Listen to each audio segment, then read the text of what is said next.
SKORNorth.com. A great thing about playing in the Big Ten, about playing at the University of Minnesota is, we have a lot of rivalry games and they mean a lot.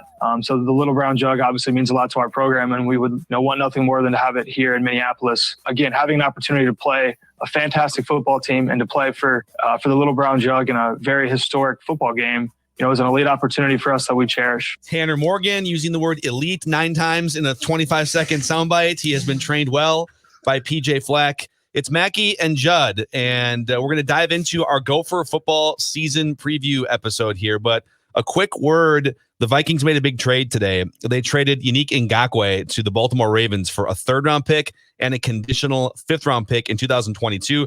Full breakdown on the Purple Daily podcast feed, Apple, Spotify, and SKORNorth.com. And also our YouTube channel on the Vikings front is youtube.com/Purple Daily Podcast. But let's talk some Gopher football here. We got our friend Pete Najarian, the man, the myth, the legend. You're rocking your Gopher swag today as we've got you on camera.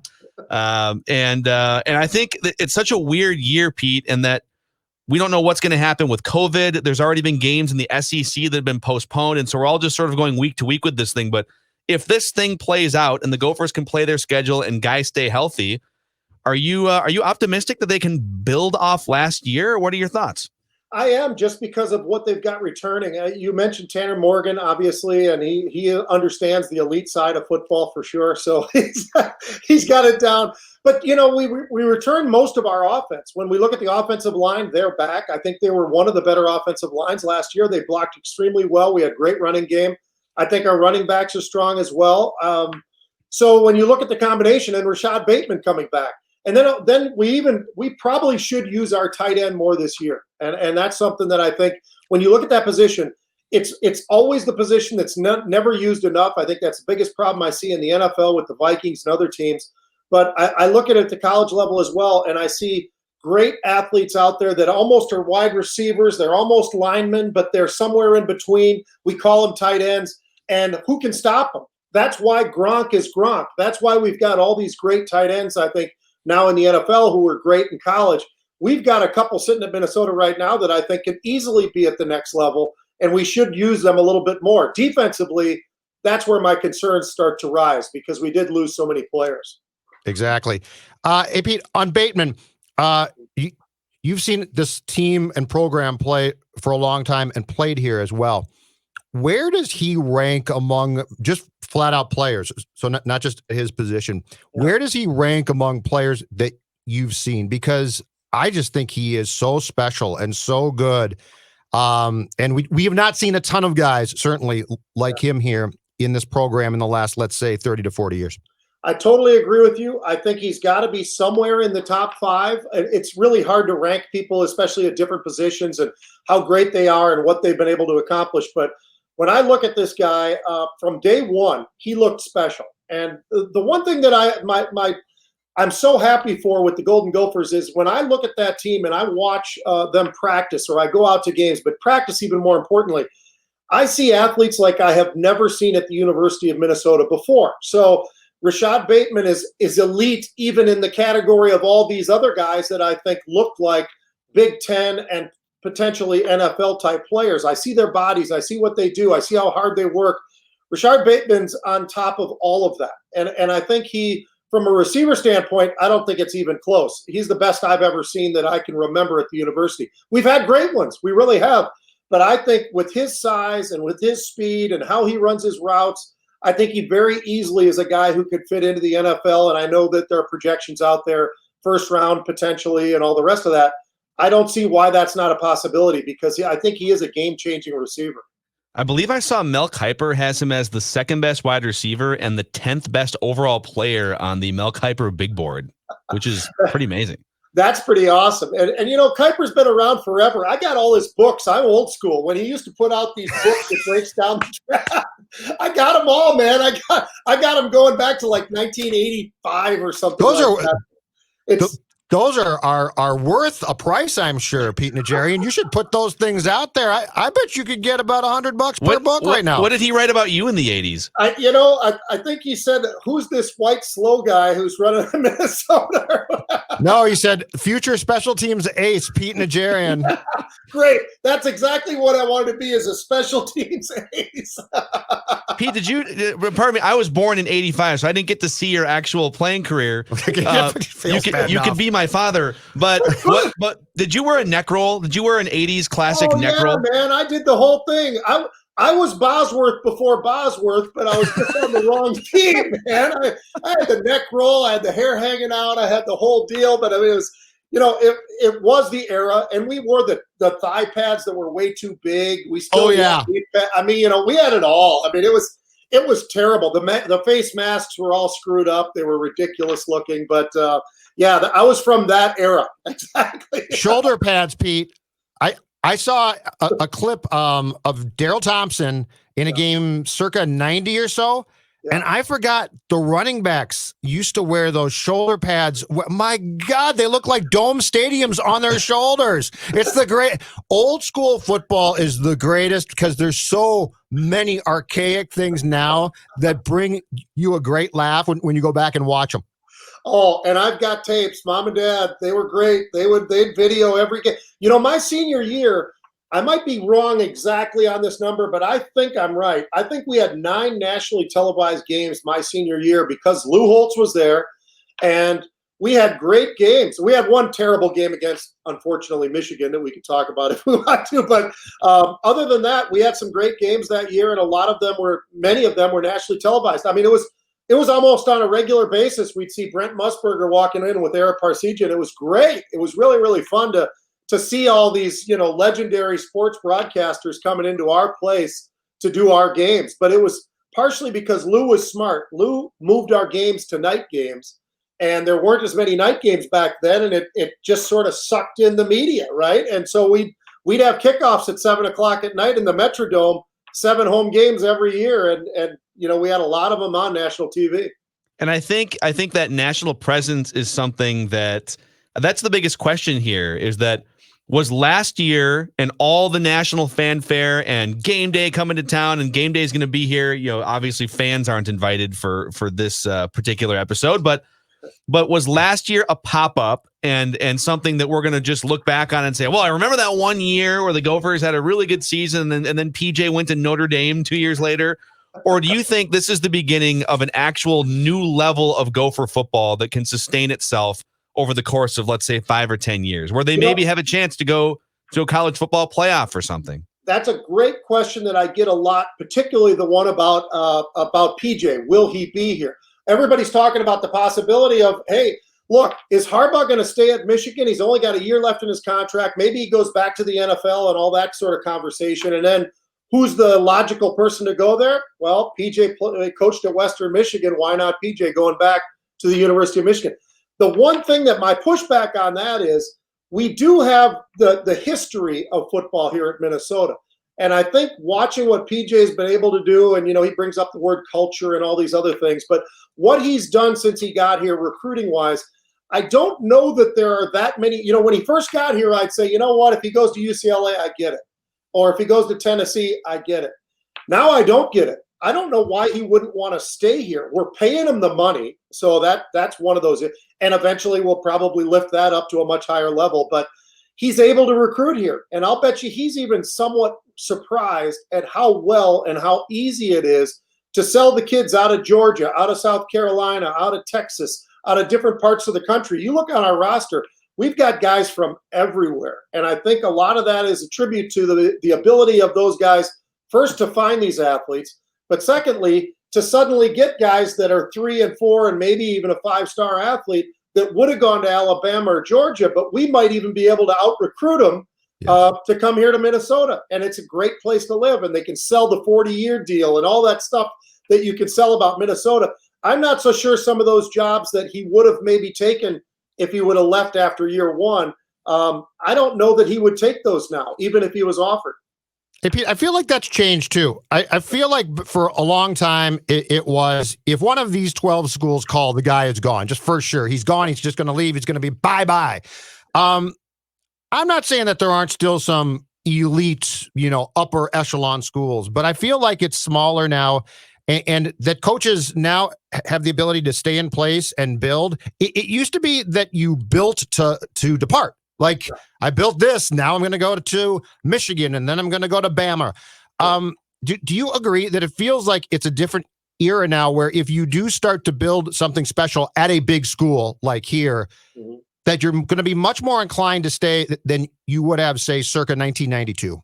Absolutely. 100%. And I think it's, I think part of it does have to do with pay. Part of it does have to do with the prestige of the league that you're in and all the rest of that. I mean, to be honest with you, I think of the big Power 5 conferences, the Pac-12 is the one that everybody forgets about and doesn't really care as much about. And I say that as a guy who grew up in the Bay Area, California. His whole family went to Cal. But these days, people just don't care about that whole West Coast, and for whatever reason. And the brand of football is a little bit different. So, and it's interesting. And they lost one of the great coaches of all time that I still kick us, Minnesota, for not grabbing him when we did. But he goes out to Washington State and turns them into a power. When I was a kid, and Mackey, this is even pre-85. I'm going back to 81, 82. Washington State didn't win games. I mean, they'd go season after season going, maybe they'd win 1 or 2 games, and then they get this crazy coach in there who throws the ball all over the field and suddenly turns them into a place to go. And everywhere he's been the place to go. That's a guy who's a little bit different than a PJ, though, where I think PJ loves the fact that he's building something. And it's a little bit like what Saban was able to do at Alabama, because they were down, guys. I don't know if you remember, but they were pretty terrible. And they had years where this wasn't Alabama football and the bear was long gone. And it's like, hey, what's happened here? He takes over and he's built that thing into an absolute unbelievable dynasty, right? I mean, it's the Gophers beat Bama. Yeah, that's all you need to know. 2000, right. 2001, 2003, I think. But I mean, that the point is, yes, Pete's exactly right. Yeah. Tanner Morgan. I love Tanner Morgan, and I think there's a chance he could become a viable NFL starting quarterback at some point, which might be just a little bit of a homer over the top take. But Pete, the two things I love the most about Tanner Morgan are leadership and accuracy.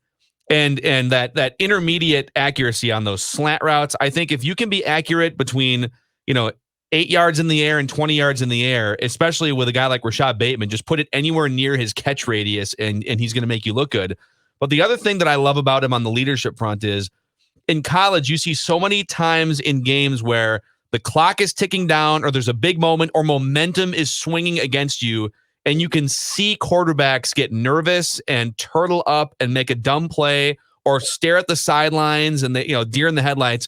And he feels like a guy who has been empowered by the coaching staff to just be confident and take control in those situations. And I don't think we've seen many guys. I mean, Adam Weber was a little bit like that, but he didn't have the infrastructure around him that PJ Fleck has brought. So what are your, do you agree with me on Tanner Morgan, and what are your additional thoughts on him? I would agree with you, even to the point of going even a little bit further and saying that last year Fields was probably the best quarterback in the Big Ten, right? I think that's arguably, it's easy. It's a layup. But as a dual threat, I think Tanner Morgan throws the ball better. I think as a drop back quarterback who can survey the field and look around and has confidence and does a great job of spreading it around.